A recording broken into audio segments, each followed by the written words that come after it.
So okay mga bay, andito na naman tayo sa ating panibagong video mga bay.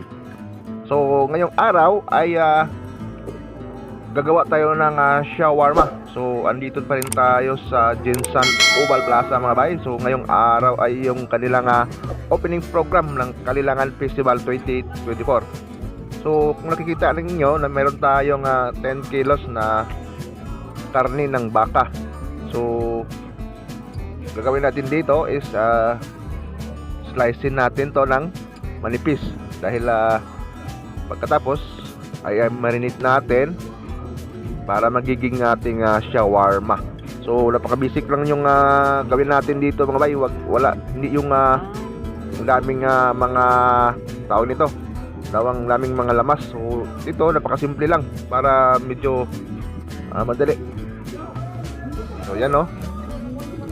Gawin natin kung ano yung kaya mong gawin na pinakamanipis na slice ng karne, yun ang gagawin mo dahil para maging malambot yung ating karne. Kasi kapag medyo makapal ay titigas talaga yan.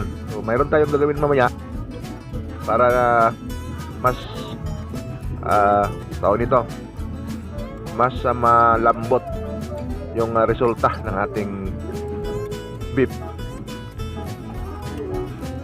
So gawin lang natin sa lahat ng karne natin, slice din natin ng pinakamanipis. So medyo mahirap kasi mag-slice ng napakanipis mga bay. So fun lang, ingat-ingat lang, baka masugatan pa tayo ng ating kutsilyo kasi yung kutsilyo natin is napakatalas kasi ng kutsilyo natin.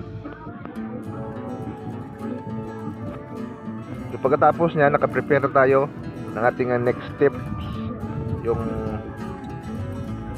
pagpapalambot din. So mayroong ibang klaseng paraan ng pagpapalambot ng karne mga bay.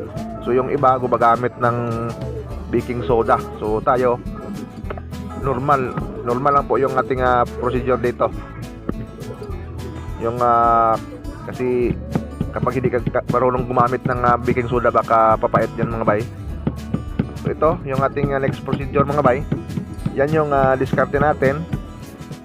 Yan yung natural na pagpapalambot ng baka. Gagamit tayo ng mallet or yung metal na mallet. Mayroon po yung mabibili sa mga online, mayroon din sa mga mall. Mayroon siyang parang tinik para yung parang karne mismo, yung grano ay talagang mapino. Yan o, kita nyo, yan yung napaka basic na diskarte paano palambutin yung karne ng baka. Ang resulta niyan mga bay is napaka parang ground beef na rin ang labas niyan, pero hindi siya magkakahiwa-hiwalay, bali dinudurog lang po niya yung laman. So ang resulta niyan is malambot yung karne ng baka. So advisable lang po to para sa shawarma.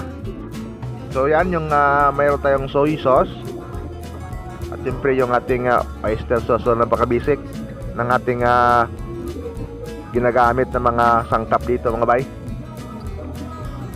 So depende na lang sa inyo ano yung mga gagamitin natin o gagamitin nyo na mga pangpalasa. So wala namang problema dito. So sa akin lang is ito yung nakasanayan natin. Pero kung mayroon kayong idadagdag o mayroon kayong i-comment, pwede nyo comment sa comment section kung mayroon tayong idadagdag na mga ingredients mga bay. So yung sa atin is napaka-basic: asukal, soy sauce, onion powder, oyster sauce. Mayroon tayong beef cubes. Yun yung pinaka ingredients natin. At siyempre huwag natin kalimutan maglagay ng konting salt. At siyempre atin yung tunawin kasi medyo maraming granules niyan mga bay. So next, ito na yung ating shawarma mga bay.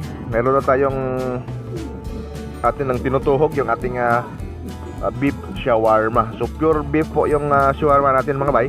Kasi nga napansin natin na maraming bumibili. At siyempre nagtatanong kung pure beef nga ba yung ating shawarma. So siyempre pure beef, kasi yung iba kasi mga bay naghahalo kasi daw lang kalabaw o iba pang meat. So sa atin dito is pure po yon mga bay.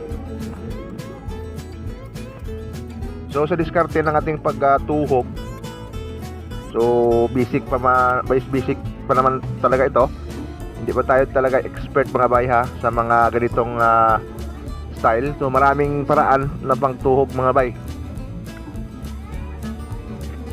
So tingnan lang natin mamaya yung ating procedure o final product natin mga bay. Basta step by step yung pagtuhog, pwede nyong lagyan ng taba sa gitna.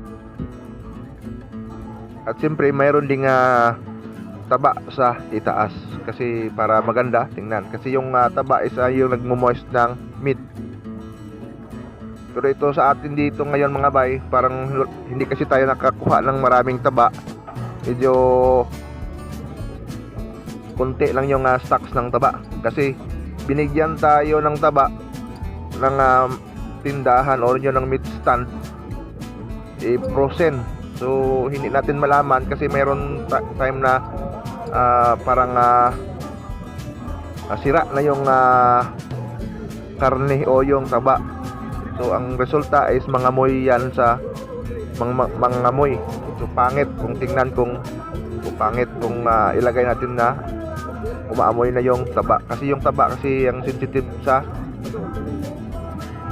pinaka-sensitive mga bay, kasi mabilis siyang mapanis kung sa foods pa. Pero dito minomonitor natin talaga na wag natin isama kapag medyo may amoy na yung taba. So ito bahala na kahit walang taba, kasi ating sinisecure dito na good ang ating quality ng ating meat mga bay. Kasi pangit kung mahaluan natin ng mga amoy na taba.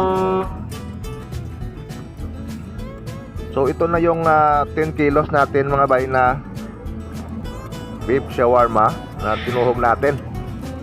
So mamaya i-trim natin yan. Di pa yan tapos mga bay. I-trim natin yan para maganda tingnan.